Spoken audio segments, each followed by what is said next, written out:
idea that once this imposter syndrome is the idea that you don't feel good enough. You feel like you've fluked your way into a position and you're going to be found out. You're a fraud and you're not really qualified to be there. And the people that suffer for it the most are successful females. And I do wonder whether, when you said earlier, Ralph, about the hunger, whether it's a hunger or a fear, perhaps, of feeling that you shouldn't be there or you're not wanted there. Does anybody care to comment on that? Yes, I'd love to comment on that. So I do agree, because there are other barriers when we talk about mixed talent pool in the C-suite. It's not only women and men, it's also there's an age factor, there may be an ethnicity factor. So all these ideas or concepts we have in our mind is that imposter syndrome. But you could have a young CEO, or you could have a young female CEO, or even better, a minority young female CEO. So we need to start breaking those ideas and really understand people for what we are. We are talent, and we have different skill sets, different potential that can be, tapped and unleashed. But it's really up to us to believe that and to really work towards that. It could be with mentors. Maybe sometimes it's a mentor telling you, I see this potential, you can do that, or giving you that push. Maybe it's sometimes ourselves, like doubting that we can achieve something.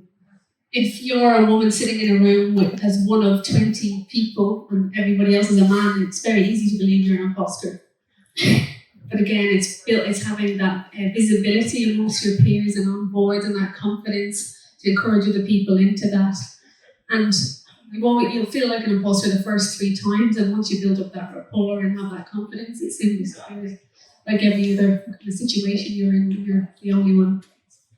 And I think that probably leads us quite nicely onto the topic of the benefits of having women in the C-suite. But at the same time, people should see as a female CEO, as a CEO, as leadership, not like a female CEO. We don't call a male CEO, we call a female CEO. What? It should be just CEO.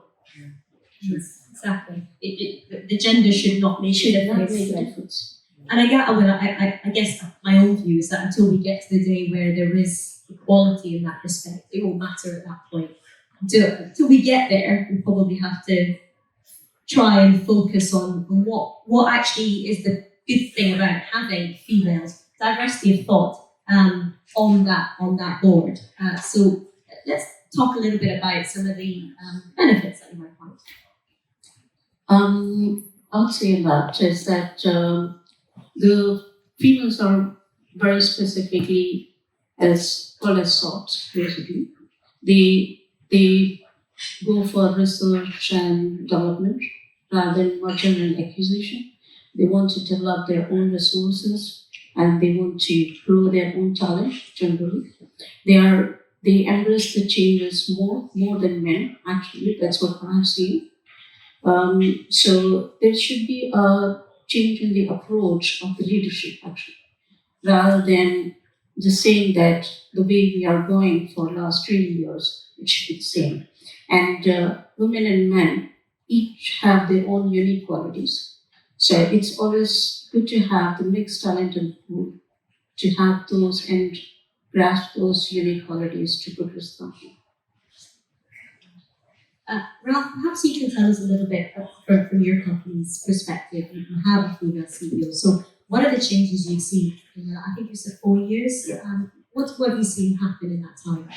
I think one of the biggest new developments that I've seen was that people got promoted because of talent and less because of kind of favoritism. And it's something that was a clear message, I think, that if you are talented and you work hard, you will get to where you want to be.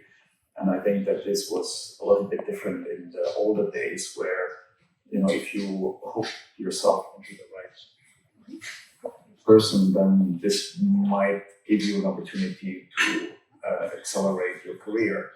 But it didn't really matter if you were talented or not. And I think that this is something that I find remarkable.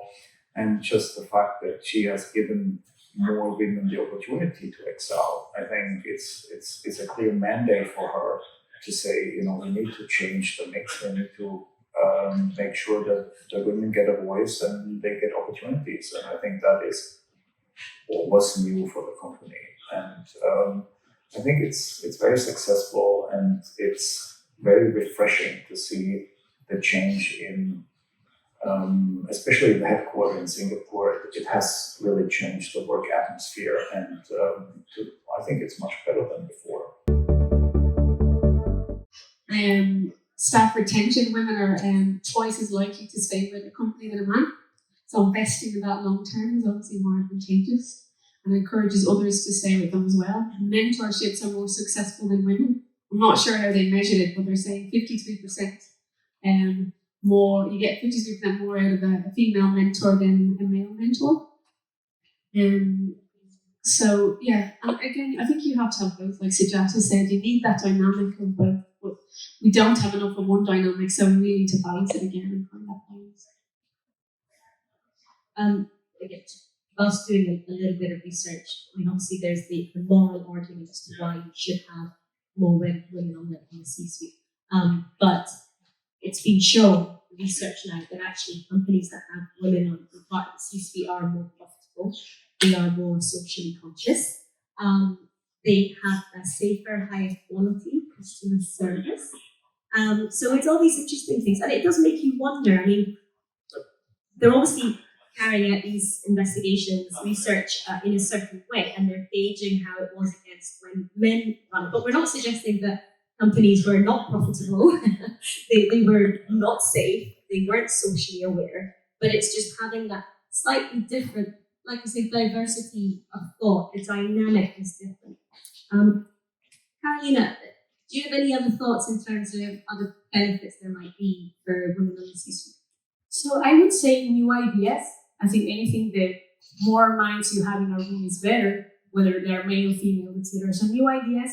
Maybe also new ideas of how to engage with new generations. For example, when we talk about empathy and how to keep employees engaged at a company, whether it's small or big, I know this is a challenge right now, and women perspective will be much appreciated when it comes to creating new strategies to really have that loyalty long term. Because otherwise companies are investing a lot of time, a lot of money in hiring people, training them, and then they leave. So I think this would be an area where, yes, longevity. And Sujata, what you said earlier was really interesting about the M&A versus R&D.